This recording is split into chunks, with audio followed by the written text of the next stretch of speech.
দেখতে দেখতে আমাদের এই ছোট্ট জীবনটা থেকে আরো একটা বছর কেটে গেল। আর এই বছরে আমার মনে হয় আমি অনেক মানুষের কিছু আসল রূপ দেখেছি। তো হ্যালো বন্ধুরা, আসসালামু আলাইকুম। সবাই কেমন আছেন? সবাইকে জানাই নতুন বছরের অনেক অনেক শুভেচ্ছা। দেখতে দেখতে 2025ও শেষ হয়ে গেল। সবাই বলছে যে 2025 সালে তুমি কি পেলে, কিন্তু আমার তো মনে হয় আমি কিছু পাইনি। কিন্তু ভালোবাসা আর কঠিন পরিশ্রম দিয়ে তৈরি করা আমার অনেক পছন্দের একটা জিনিস হারিয়ে ফেলেছি। কিন্তু হ্যাঁ, শিক্ষা আমি অনেক পেয়েছি।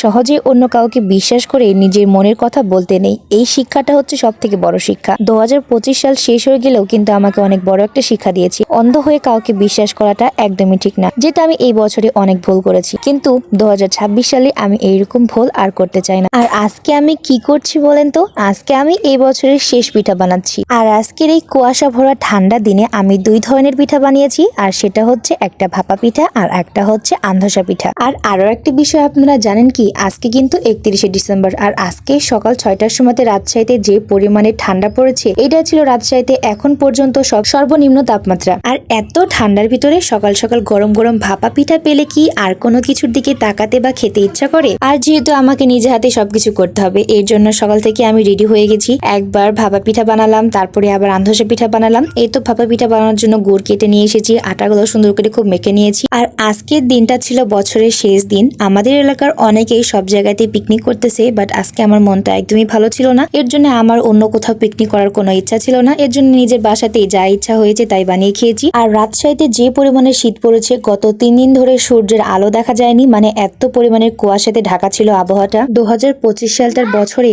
অনেক সুন্দর সুন্দর মুহূর্ত কাটলেও বছরের মধ্যে থেকে শেষ পর্যন্ত আমার জীবনটা অনেক কষ্টের ভিতরেই গেছে। অনেক কিছু হারিয়েছি, অনেক মানুষের খারাপ চেহারা দেখেছি, আর এত কিছুর থেকে আমি একটা শিক্ষাও নিয়েছি। আল্লাহ তাআলার কাছে সবসময় দোয়া করি 2025 সালে আমি যেগুলো ভুল করেছি 2026 সালে ওই ভুল যেন আমার জীবনে আর দ্বিতীয়বার না হয়। আমি সবসময় আমার নিজের সংসার, নিজের ফ্যামিলি মেম্বারদের নিয়ে খুশি থাকতে চাই। 2025 সালে আমি যেই সবই ভুল করে থাকি না কেন, সবকিছু শুধরিয়ে আমি 2026 সালে সবকিছু আবার নতুন ভাবে শুরু করেছি। ইনশাআল্লাহ চেষ্টা করব যেন সবসময় ভালো থাকার, ভালো কিছু করার। সবাইকে কিন্তু আবারও বলছি হ্যাপি নিউ ইয়ার। নতুন বছরে সবাইকে অনেক অনেক শুভেচ্ছা। সবাই নতুন বছরে নতুন লাইফটা নতুন ভাবে শুরু করুক। আর আজকের আমার এই ছোট্ট ভিডিওটা আমি এখানেই শেষ করছি। সবাই নিশ্চয়ই খুব ভালো থাকবেন। আল্লাহ হাফেজ, টাটা।